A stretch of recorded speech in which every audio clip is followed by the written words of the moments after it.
Hello friends, कैसे हैं सभी लोग। दोस्तों, कैसी चल रही है DEd SCID first year exam preparation. दोस्तों जैसा कि हम अपने एग्जाम प्रिपरेशन स्टार्ट कर ही चुके हैं एग्जाम के लिए, तो दोस्तों आज का क्लास हमारा क्लास 2 रहेगा। क्लास फर्स्ट हो चुकी है हमारी, प्लेलिस्ट में जाकर आप लोग देख सकते हैं क्लास 2। ठीक है, तो आज भी हम एग्जाम प्रिपरेशन से रिलेटेड बात करने वाले हैं, जिसमें आज का हमारा टॉपिक रहेगा कोर्स 2 से। ठीक है, DEd SCID first year exam preparation course 2 पर बात करेंगे। आज कोर्स 2 में हमारा टॉपिक है most important topics and units for exam.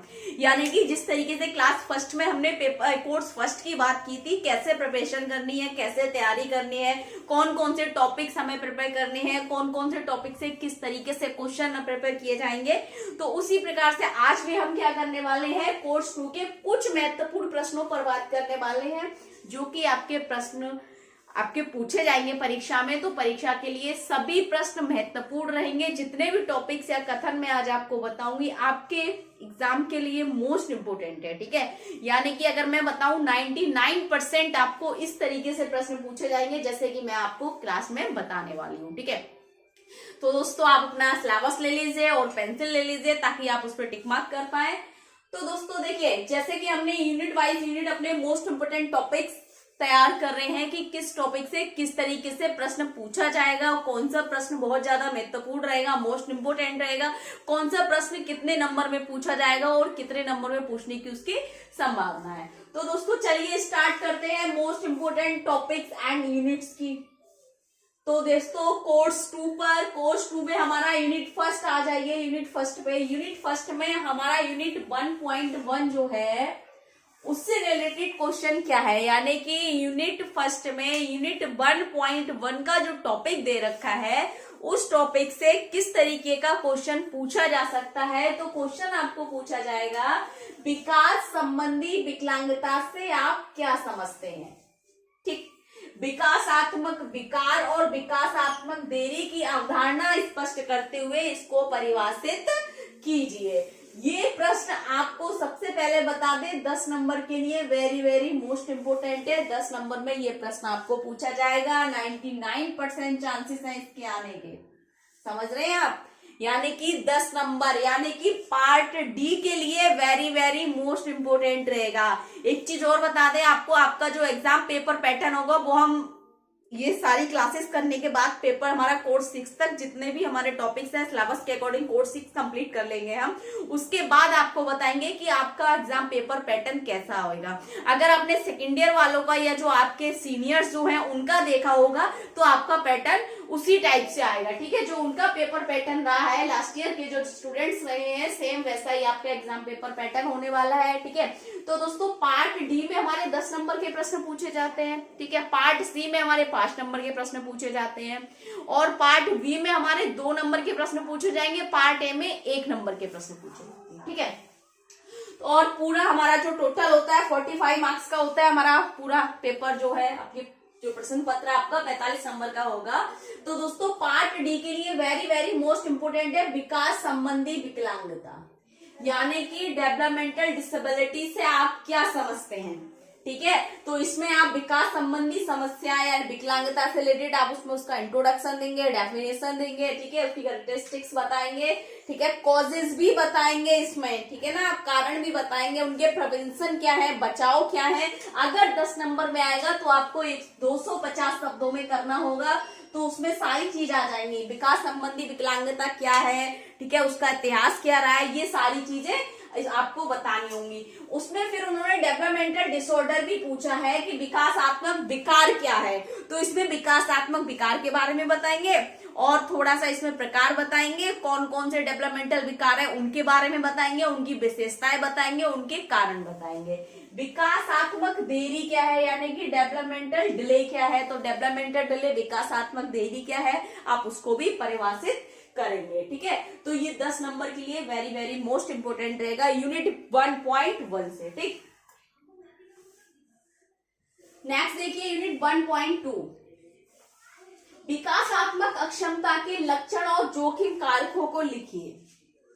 Unit 1.2 से जो टॉपिक से आपसे रिलेटेड क्वेश्चन जो पूछा जाएगा, विकासात्मक अक्षमता के लक्षण और जोखिम कारकों को लिखिए। तो इसमें आप क्या करेंगे, ये क्वेश्चन आपको सबसे पहले बता दिया जाएगी 5 नंबर के लिए, वेरी वेरी मोस्ट इंपोर्टेंट है।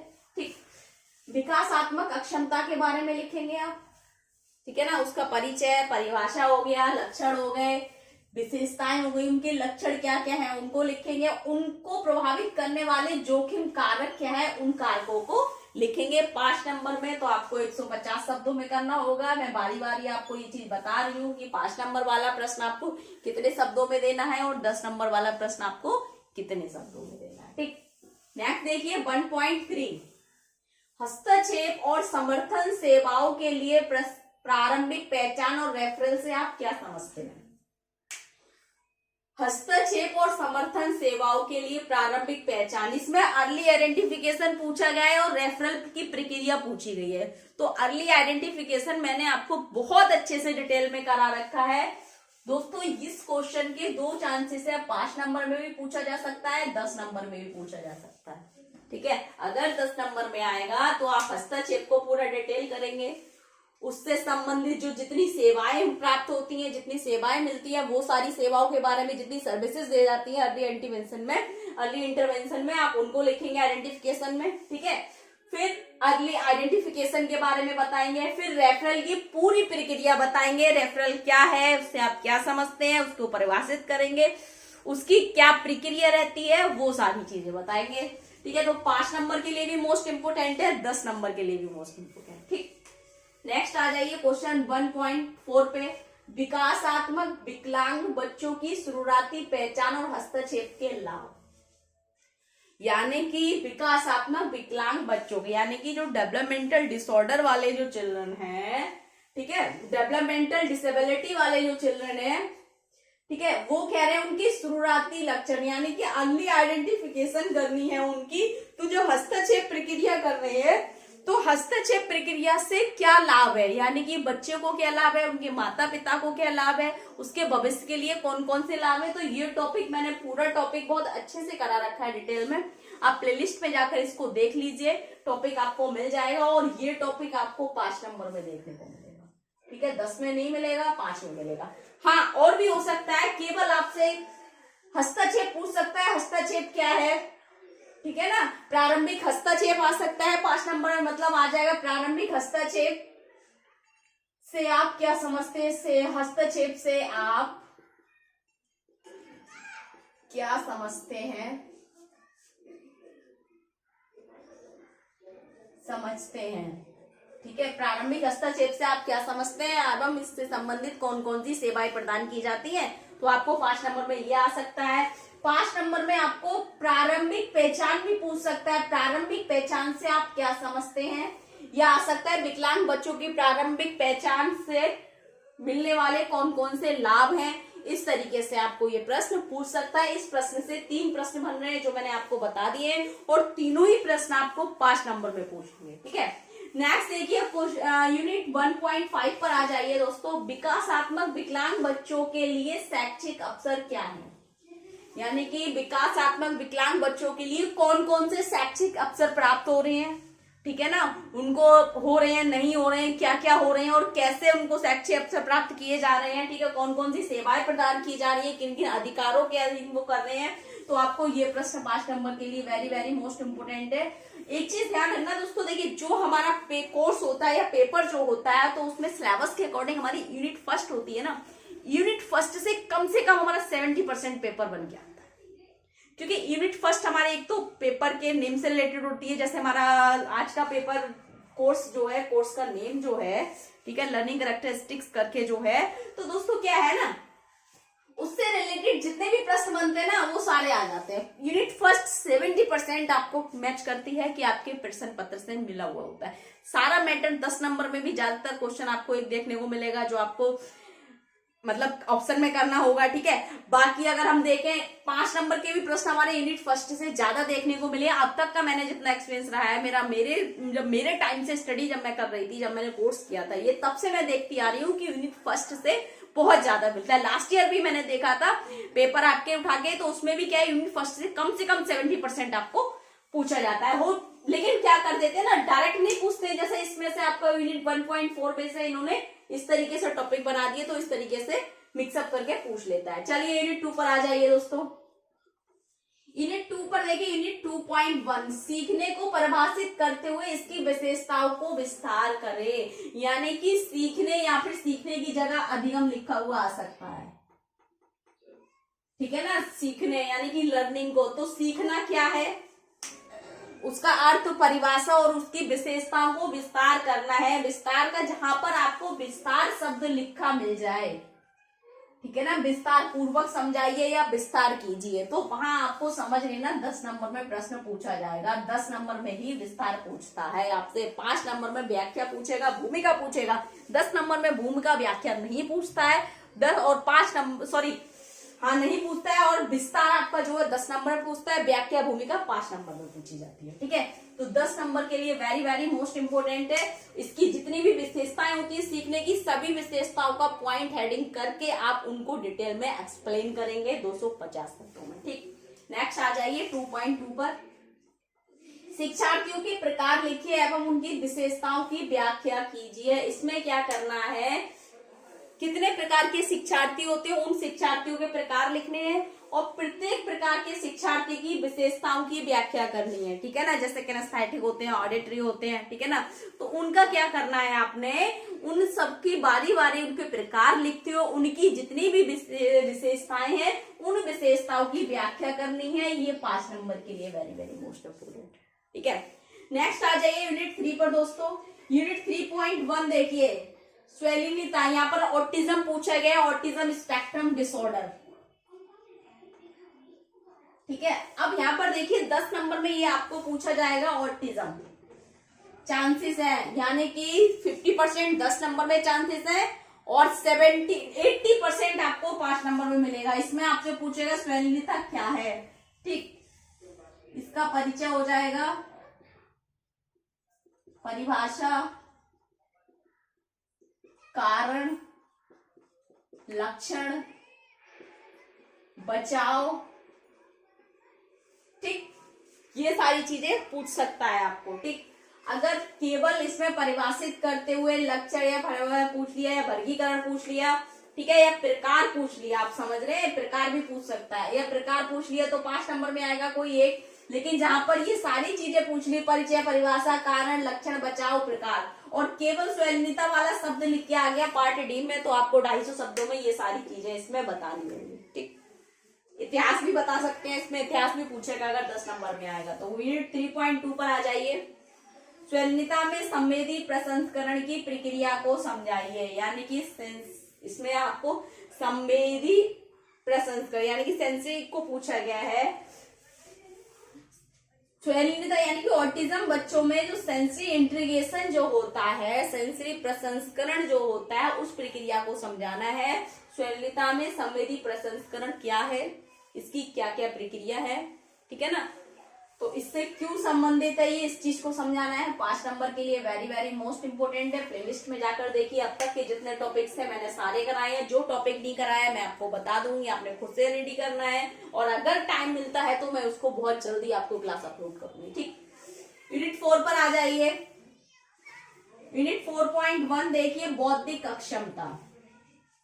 बौद्धिक अक्षमता आपको 10 नंबर में नहीं मिलेगा, 5 नंबर में पूछेगा। बौद्धिक अक्षमता में 5 नंबर में आपको परिचय पूछेगा, परिभाषा, इतिहास,